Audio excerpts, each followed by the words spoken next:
ಎಲ್ಲರಿಗೂ ನಮಸ್ಕಾರ. ಕಥಾ ವಾಚನಾಲಯಕ್ಕೆ ಸ್ವಾಗತ. ವಚನ ರಾಮಾಯಣ ಅಧ್ಯಾಯ 5 ವಾಲಿಯ ವಧೆ. ಶುಕ್ಲಾಂಬರಧರಂ ವಿಷ್ಣುಂ ಶಶಿವರ್ಣಂ ಚತುರ್ಭುಜಂ ಪ್ರಸನ್ನವದನಂ ಧ್ಯಾಯೇತ್ ಸರ್ವವಿಘ್ನೋಪಶಾಂತಯೇ. ಸರಸ್ವತಿ ನಮಸ್ತುಭ್ಯಂ ವರದೆ ಕಾಮರೂಪಿಣಿ.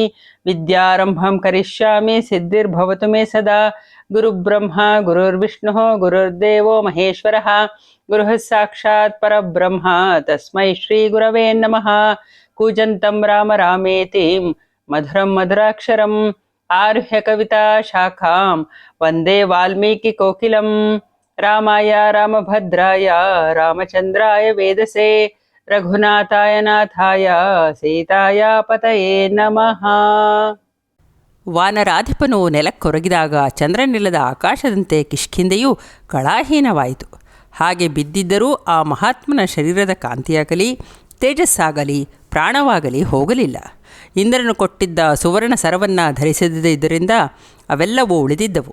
ಪ್ರಳಯ ಕಾಲದಲ್ಲಿ ನೆಲಕ್ಕೆ ಬಿದ್ದ ಸೂರ್ಯನಂತೆ ಹೊಳೆಯುತ್ತಿದ್ದ ವಾಲಿಯನ್ನು ಕಂಡು ರಾಮನು ಲಕ್ಷ್ಮಣನೊಡನೆ ಅವನ ಬಳಿಗೆ ಹೋದನು.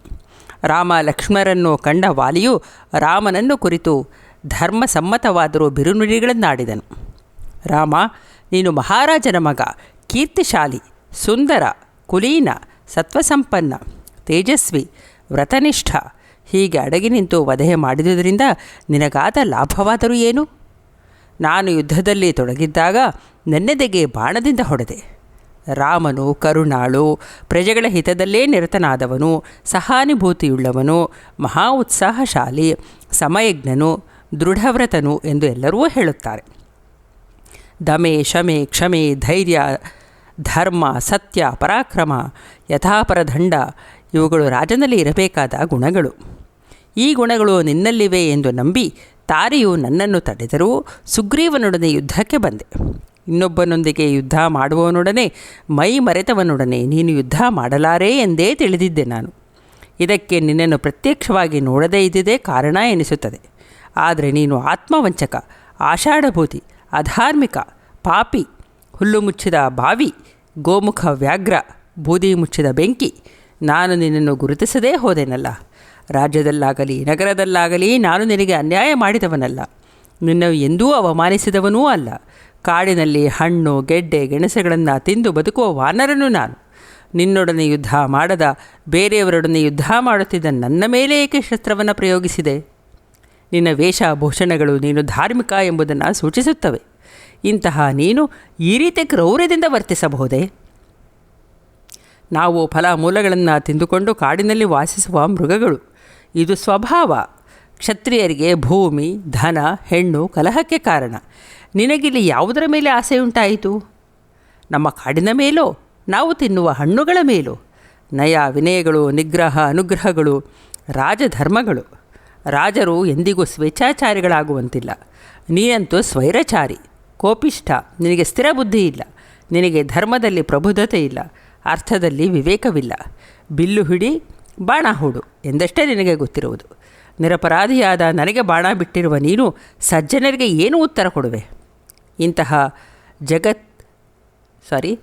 ಜುಗುಪ್ಸಿತ ಕೃತ್ಯವನ್ನು ಮಾಡಿದ ನೀನು ಅವರಿಗೆ ಹೇಗೆ ಮುಖ ತೋರಿಸುವೆ? ರಾಜವಧೆ, ಬ್ರಹ್ಮವಧೆ, ಗೋವಧೆಗಳನ್ನು ಮಾಡಿದವರು ಕಳ್ಳ, ಪ್ರಾಣಿ, ಘಾತುಕ, ನಾಸ್ತಿಕ, ಪರಿವೇತ್ತ, ಚಾಡಿಕೋರ, ಜಿಪುಣ, ಮಿತ್ರದ್ರೋಹಿ, ಗುರು ತಲ್ಪಗಾಮಿ ಇವರೆಲ್ಲ ನರಕಕ್ಕೆ ಹೋಗುವವರೇ. ರಾಮ, ನನ್ನ ಚರ್ಮವನ್ನು ಸಜ್ಜನರು ಉಪಯೋಗಿಸುವಂತಿಲ್ಲ. ರೋಮಗಳು, ಎಲುಬುಗಳು ಮುಟ್ಟಲೇ ಬಾರದವುಗಳು. ನಿನ್ನಂತಹ ಧಾರ್ಮಿಕನು ನನ್ನ ಮಾಂಸವನ್ನು ತಿನ್ನುವಂತಿಲ್ಲ.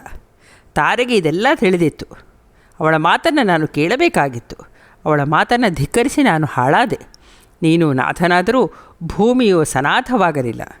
ಶೀಲ ಸಂಪನ್ನೆಯಾದ ಸ್ತ್ರೀಗೆ ಧೂರ್ತಪತಿಯು ದೊರಕಿದಂತೆ ಭೂಮಿಗೆ ನೀನು ಒಡೆಯನಾದೆ. ನೀನು ಮೋಸಗಾರ, ದುಷ್ಟ, ಅಲ್ಪಮತಿ. ನೀನು ಶಾಂತ ಮನಸ್ಕನೆಂಬುದು ಮಿಥ್ಯೆ. ದಶರಥನಂತಹ ಪುಣ್ಯಾತ್ಮನಿಗೆ ಪಾಪಿಯಾದ ನೀನು ಮಗನಾಗಿ ಹೇಗೆ ಹುಟ್ಟಿದೆಯೋ? ಸದಾಚಾರವೆಂಬ ಸಂಕೋಲೆಯನ್ನು ಹರಿದು ಧರ್ಮವೆಂಬ ಅಂಕುಶವನ್ನು ಮೀರಿ ಬಂದ ರಾಮನೆಂಬ ಆನೆ ನನ್ನನ್ನು ಸಾಯಿಸಿತು. ಅಮಂಗಲವೂ ಅಯುಕ್ತವೂ ನಿಂದ್ಯವೂ ಆದ ಕೃತ್ಯವನ್ನು ನೀನು ಮಾಡಿರುವೆ. ನಾವು ತಟಸ್ಥರಾಗಿದ್ದವರು. ನಮ್ಮ ಮೇಲೇಕೆ ಶಸ್ತ್ರವನ್ನು ಪ್ರಯೋಗ ಮಾಡಿದೆ? ನನ್ನ ಎದುರಿಗೇನಾದರೂ ನೀನು ಬಂದು ಕಾದಿದ್ದರೆ ನಿನ್ನನ್ನು ಯಮಲೋಕಕ್ಕೆ ಅಟ್ಟುತ್ತಿದ್ದೆ. ಅದೃಶ್ಯನಾಗಿ ನಿಂತು ನನಗೆ ಹೊಡೆದೆಯಲ್ಲ. ಒಂದು ವೇಳೆ ಮೊದಲೇ ನನಗೆ ಹೇಳಿದ್ದರೆ ಒಂದೇ ದಿನದಲ್ಲಿ ನಾನು ಸೀತೆಯನ್ನು ತಂದು ನಿನಗೆ ಒಪ್ಪಿಸುತ್ತಿದ್ದೆನಲ್ಲ. ಸುಗ್ರೀವನಿಗೆ ಸಂತೋಷವಾಗಲೆಂದು ನೀನು ನನ್ನನ್ನು ಕೊಂದೆ. ನಾನಾಗಿದ್ದರೆ ರಾವಣನ ಕತ್ತಿಗೆ ಹಗ್ಗ ಬಿಗಿದು ಎಳೆದು ತರುತ್ತಿದ್ದೆ. ಅವಳನ್ನು ಸಮುದ್ರದ ಆಳದಲ್ಲಿ ಪಾತಾಳದಲ್ಲಿ ಇಟ್ಟಿದ್ದರೂ ನಾನು ತರುತ್ತಿದ್ದೆ. ಸುಗ್ರೀವನು ನನ್ನನ್ನು ಕೊಂದು ರಾಜ್ಯವನ್ನು ಪಡೆಯುವುದು ಉಚಿತವೇ. ಆದರೆ ನೀನು ಅಧರ್ಮದಿಂದ ನನ್ನನ್ನು ಕೊಂದದ್ದು ಮಾತ್ರ ಅನುಚಿತ. ನನ್ನ ಪ್ರಶ್ನೆಗಳಿಗೆ ಚೆನ್ನಾಗಿ ವಿಚಾರ ಮಾಡಿ ಉತ್ತರ ಕೊಡು. ಇಷ್ಟು ಹೇಳುವಷ್ಟರಲ್ಲಿ ವಾಲಿಯ ಬಾಯಿ ಒಣಗಿತು. ಅವನು ನೋವಿನಿಂದ ನರಳಿದನು. ಸೂರ್ಯನಂತೆ ಹೊಳೆಯುತ್ತಿದ್ದ ರಾಮನನ್ನು ನೋಡುತ್ತಾ ವಾಲಿಯು ಸುಮ್ಮನಾದನು. ವಾಲಿಯಾಡಿದ ನಿಂದ ವಾಕ್ಯಗಳನ್ನು ತಾಳ್ಮೆಯಿಂದ ಕೇಳಿಸಿಕೊಂಡ ಶ್ರೀರಾಮನು ಅವನಿಗೆಂದನು, ವಾಲಿ, ಧರ್ಮ, ಅರ್ಥ, ಕಾಮಗಳನ್ನು, ಸದಾಚಾರವನ್ನು ಸರಿಯಾಗಿ ಅರ್ಥ ಮಾಡಿಕೊಳ್ಳದೆ ಮಕ್ಕಳಂತೆ ನೀನು ನನ್ನನ್ನು ನಿಂದಿಸುತ್ತಿರುವೆ. ಬುದ್ಧಿಶಾಲಿಗಳು ವೃದ್ಧರಾದ ಆಚಾರ್ಯರನ್ನು ವಿಚಾರಿಸದೆ ವಾನರ ಚಾಪಲ್ಯದಿಂದ ನೀನು ನನ್ನನ್ನು ಬೈಯುತ್ತಿರುವೆ. ಈ ಭೂಮಿಯೆಲ್ಲ ಇಕ್ಷ್ವಾಕು ವಂಶೀಯರಿಗೇ ಸೇರಿದ್ದು. ಮೃಗ, ಪಕ್ಷಿ, ಮನುಷ್ಯರ ನಿಗ್ರಹ ಅನುಗ್ರಹಗಳು ಅವರ ಅಧೀನ. ಈಗ ಭೂಮಿಯನ್ನು ಆಳುತ್ತಿರುವವನು ಭರತ. ಅವನು ಸತ್ಯಶೀಲನು, ರುಜುವು, ಧರ್ಮ, ಅರ್ಥ, ಕಾಮಗಳನ್ನು ತತ್ವತಃ ತಿಳಿದವನು, ನಿಗ್ರಹ ಅನುಗ್ರಹಗಳನ್ನು ಮಾಡುವವನು. ನೀತಿ ವಿನಯಗಳು ಅವನಲ್ಲಿ ದೃಢವಾಗಿ ನೆಲೆಸಿವೆ. ಅವನು ಶೂರನೂ ದೇಶ ಕಾಲಗಳನ್ನು ಅರಿತವನು. ಅವನ ಧರ್ಮಸಮ್ಮತವಾದ ಆದೇಶವನ್ನು ಹೊತ್ತು ನಾವು ಭೂಮಿಯ ಮೇಲೆ ಸಂಚರಿಸುತ್ತಿದ್ದೇವೆ. ಧರ್ಮಿಷ್ಠನಾದ ಭರತನು ಆಳುತ್ತಿರಬೇಕಾದರೆ ಯಾರು ತಾನೇ ಅಧರ್ಮದಿಂದ ನಡೆದುಕೊಂಡಾರು? ನಮ್ಮ ಸ್ವಧರ್ಮಾನುಸಾರ ನಾವು ನಡೆದುಕೊಳ್ಳತಕ್ಕವರು. ಭರತನ ಆಜ್ಞೆಯಂತೆ ಅಧರ್ಮಿಗಳನ್ನು ನಾವು ನಿಗ್ರಹಿಸುತ್ತೇವೆ. ನೀನು ಧರ್ಮಕ್ಕೆ ವಿರುದ್ಧವಾಗಿ ನಡೆದುಕೊಂಡವನು. ನಿನಗೆ ಕಾಮವೇ ಪ್ರಧಾನ. ಧರ್ಮ ಮಾರ್ಗದಲ್ಲಿರುವ ಅಣ್ಣ, ಜನ್ಮದಾತ ಮತ್ತು ಗುರು ಈ ಮೂವರು ತಂದೆ ಎನಿಸಿಕೊಳ್ಳುತ್ತಾರೆ. ಹಾಗೆ ತಮ್ಮ, ಪುತ್ರ ಮತ್ತು ಶಿಷ್ಯ ಈ ಮೂವರು ಪುತ್ರರೂ ಎನಿಸಿಕೊಳ್ಳುತ್ತಾರೆ. ಇವರನ್ನು ವಾತ್ಸಲ್ಯದಿಂದ ನೋಡಿಕೊಳ್ಳಬೇಕು. ಸದ್ಧರ್ಮವನ್ನು ಅರ್ಥ ಮಾಡಿಕೊಳ್ಳುವುದು ಬಲು ಕಷ್ಟ. ಎಲ್ಲ ಜೀವಿಗಳಿರುವ ಆತ್ಮಕ್ಕೆ ಶುಭ ಅಶುಭಗಳು ಅರಿವಿರುತ್ತದೆ. ನೀನು ಚಪಲ ಬುದ್ಧಿಯ ಕಪಿ. ಚಪಲ ಬುದ್ಧಿಯ ಕಪಿಗಳೊಡನೆ ಮಂತ್ರಾಲೋಚನೆ ಮಾಡುವವನಲ್ಲವೇ? ಹುಟ್ಟಾ ಕುರುಡನನ್ನು ಹುಟ್ಟಾ ಕುರುಡನು ಕರೆದೊಯ್ಯುವಂತಿದೆ ನಿನ್ನ ಸ್ಥಿತಿ. ನನ್ನ ಮಾತಿನ ತಾತ್ಪರ್ಯವನ್ನು ಹೇಳಿಬಿಡುತ್ತೇನೆ. ನನ್ನನ್ನು ಕೇವಲ ರೋಷದಿಂದ ನಿಂದಿಸುವುದು ತರವಲ್ಲ. ನಾನು ನಿನ್ನನ್ನು ಕೊಲ್ಲುವುದಕ್ಕೆ ಕಾರಣ ಏನೆಂಬುದನ್ನು ನೀನು ಖಂಡಿತ ತಿಳಿದುಕೊಳ್ಳಬೇಕು. ಧರ್ಮವನ್ನು ಉಲ್ಲಂಘಿಸಿ ನಿನ್ನ ತಮ್ಮನ ಹೆಂಡತಿಯನ್ನು ನಿನ್ನ ಬಳಿ ಇಟ್ಟುಕೊಂಡಿದ್ದೀಯ.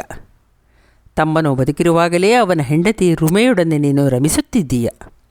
ತಮ್ಮನು ಮಗನ ಸಮಾನ ಎಂದ ಮೇಲೆ ಅವನ ಹೆಂಡತಿ ನಿನಗೆ ಸೊಸೆಯಾದಂತಲ್ಲವೇ?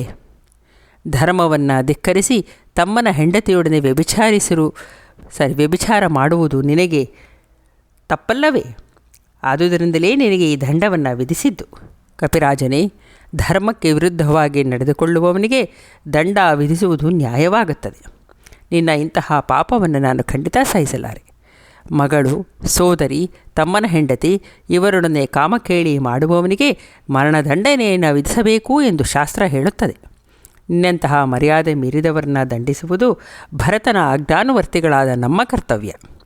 ನನ್ನ ತಮ್ಮ ಲಕ್ಷ್ಮಣನೊಡನೆ ಇರುವಂತೆ ನನಗೆ ಸುಗ್ರೀವನೊಡನೆ ಸಖ್ಯವಿದೆ. ಹೆಂಡತಿ ಮತ್ತು ರಾಜ್ಯದ ಸಲುವಾಗಿ ಆ ಸಖ್ಯವನ್ನು ಅಗ್ನಿಸಾಕ್ಷಿಯಾಗಿ ಬೆಳೆಸಬೇಕಾಗಿದೆ. ನಾನು ಇವೆರಡನ್ನೂ ಕೊಡಿಸುವುದಾಗಿ ಅವನಿಗೆ ಮಾತು ಕೊಟ್ಟಿದ್ದೇನೆ. ಮಾತನ್ನು ಉಳಿಸಿಕೊಳ್ಳುವುದಕ್ಕಾಗಿ ನಿನ್ನನ್ನು ದಂಡಿಸುವುದು ಅನಿವಾರ್ಯವಾಯಿತು.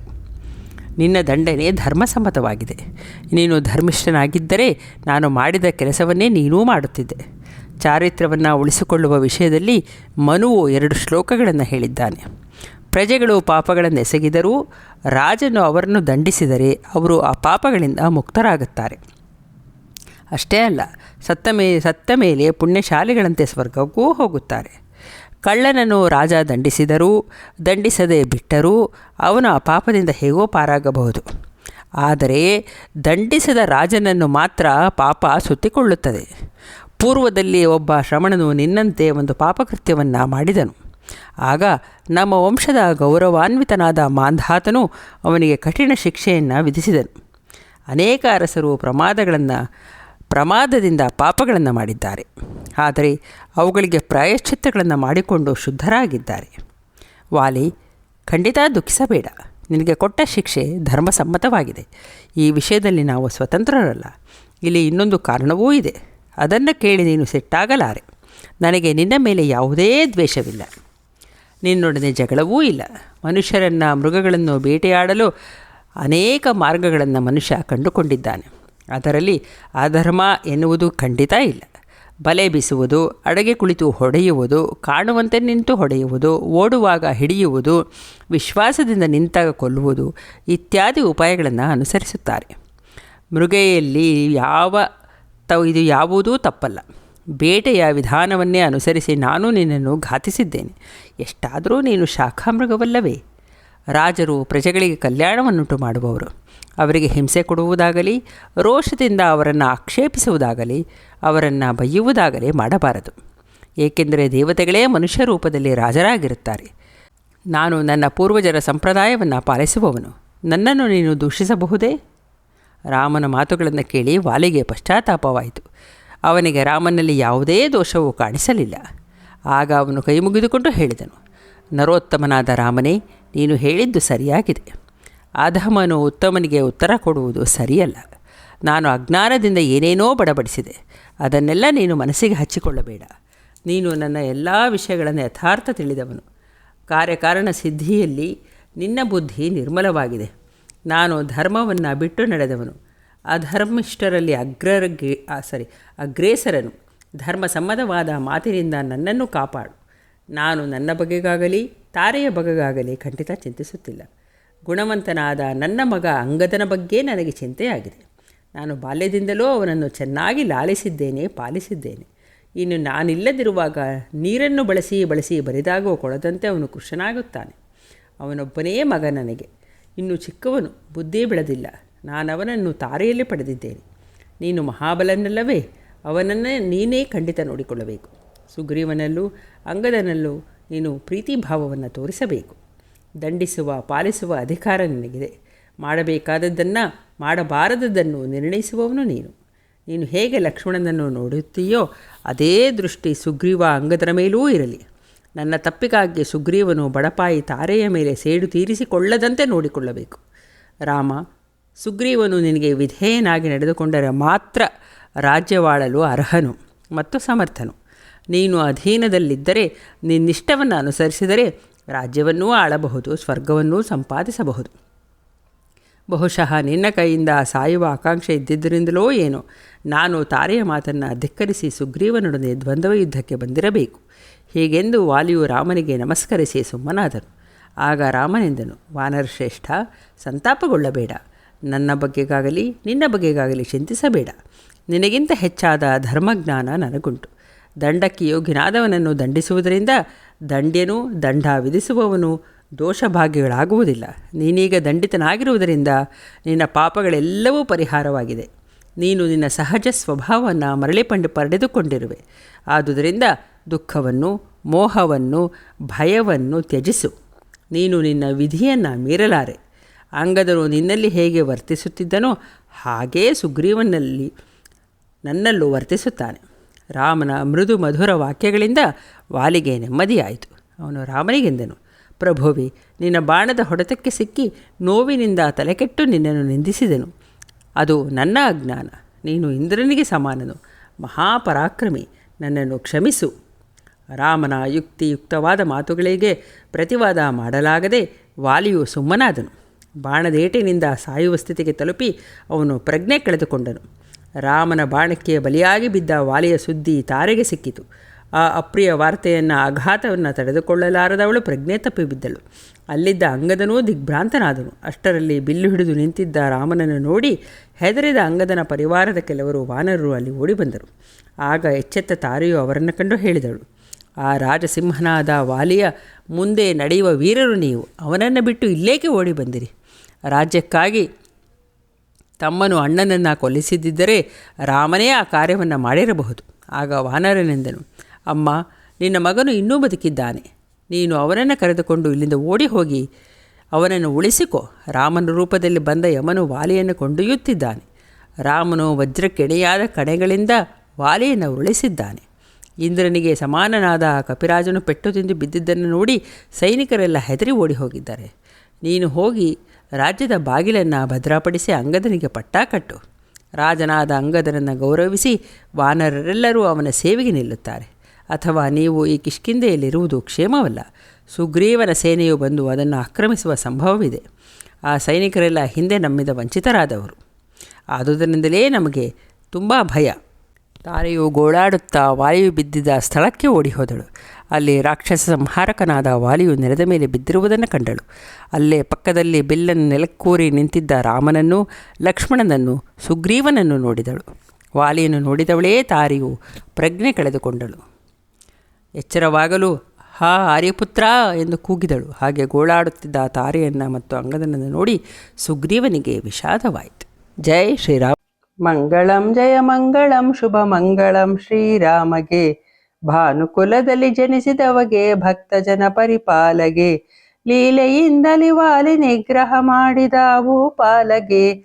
ಮಂಗಳಂ ಜಯ ಮಂಗಳಂ ಶುಭ ಮಂಗಳಂ ಶ್ರೀರಾಮಗೆ, ತಾಟಕೀಯ ಕೊಂದವನಿಗೆ ಘೋರಾಟವನ ಸಂಚಾರಿಗೆ, ಆಟಕೋಜ್ವಲ ಕಾಂತಿ ಶೋಭಿಪ ದಿವ್ಯ ರತ್ನ ಕಿರೀಟಗೆ. ಮಂಗಳಂ ಜಯ ಮಂಗಳಂ ಶುಭ ಮಂಗಳಂ ಶ್ರೀರಾಮಗೆ, ದಂಡಕಾರಣ್ಯಕ್ಕೆ ಹೋಗಿ ಚಂಡ ದೈತ್ಯನ ಗೆಲಿದವಗೆ, ಅಂಡ ಪಿಂಡ ಬ್ರಹ್ಮಾಂಡ ನಾಯಕ ರಾಮ ಕೋದಂಡ ರಾಮಗೆ. ಮಂಗಳಂ ಜಯ ಮಂಗಳಂ ಶುಭ ಮಂಗಳಂ ಶ್ರೀರಾಮಗೆ. ಜೈ ಶ್ರೀರಾಮ್. ಧನ್ಯವಾದಗಳು. ತಪ್ಪಿದ್ದರೆ ಕ್ಷಮಿಸಿ.